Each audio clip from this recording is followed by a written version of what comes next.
You cannot imagine pain, the trials I've had to get. You don't know.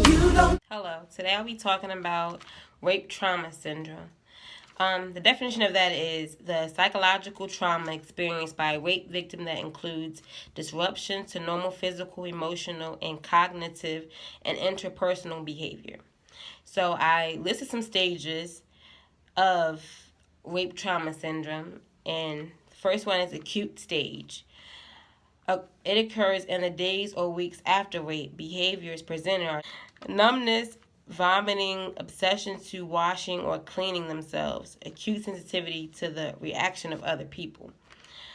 The outward adjustment stage. Survivors seem to have resumed to their normal lifestyle, but they simultaneously suffer profound eternal turmoil, which may manifest in a lot of ways as they cope with the long-term trauma of rape. I have 5 coping strategies that they do, or like rape victims do. Minimization. It's pretending that everything is okay. Dramatization. You can't stop talking about it. Suppression. You don't want to talk about it at all. Explanation. You analyze what happened. And flight. You move away or you change your appearance. Lifestyle. Survivors can have their lifestyle affected in a lot of ways. Sense of personal security or safety is damaged. Hesitant to enter new relationships, and you questioning their sexual identity or sexual orientation. That's mainly when men that are raped by other men and women that are raped by other women. Like, you question your sexuality. It's like you lose yourself. And psychological responses. Rape survivors exhibit higher rates of poor health in the months or even years after assault, such as like tension headaches and fatigue and a lot of other things that affect you. Underground stage, so you attempt to return to your normal life like nothing happened, and you block out the assault, and you become depressed, and you deal with other mental issues. I've dealt with like the blocking out of the assault. Like, I didn't want to think about it at all, so I just like blocked it out without even knowing, and that's why it took me a long time to even recognize there was something wrong with me and why I was depressed and why I wanted to kill myself. It took me a long time to figure that out, because as a child, you don't know how to cope with being hurt. Even as an adult, you don't know how to cope with it, so we tend to block things out. Another stage is reorganization stage, and that's fear of phobias. Well, fear of phobias may develop, such as like being in crowds, or fear of being alone, or you don't want to be around people at all. It's just different. Everyone's different. And I still struggle with like being around crowds, even if it's my family. Like, I'd rather just be in my room by myself. It's like I'm more comfortable with being by myself around like not a lot of people, but just like maybe a few people. So I still struggle with that. Your appetite is disturbed, and you might have nightmares, and even like you want to, or you even have thoughts of like wanting revenge on the person that hurt you. It's all normal.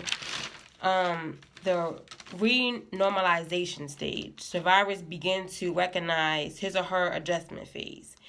The impact of the rape.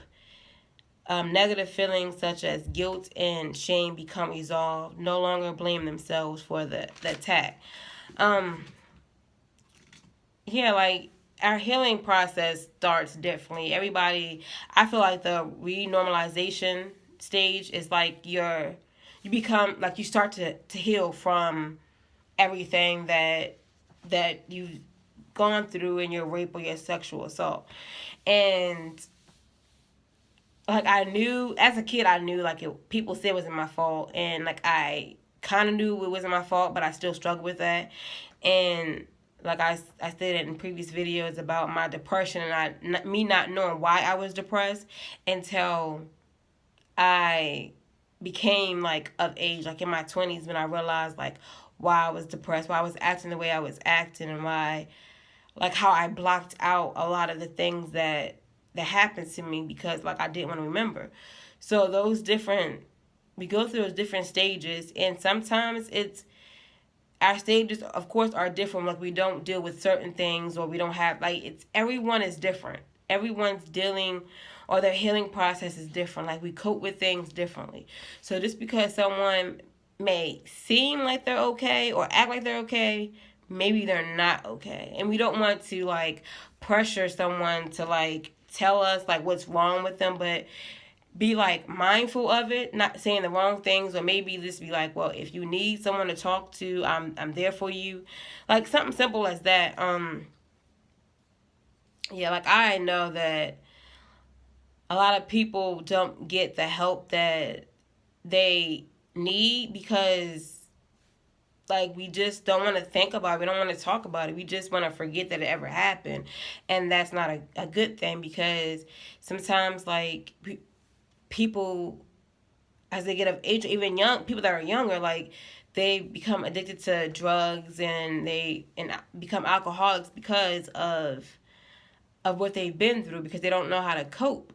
And me personally, I didn't turn to that, but like I turned to eating. I became an emotional eater, like just wanting to eat when something's wrong, or even if not something's wrong, like I just ate. Everyone's coping mechanisms are different, and we just have to be more mindful of that. And this is real. Like, this is real, and we rape survivors, rape victims, we struggle with this. It's not easy to deal with at all, and we just have to be mindful of each other and just be more supportive as well.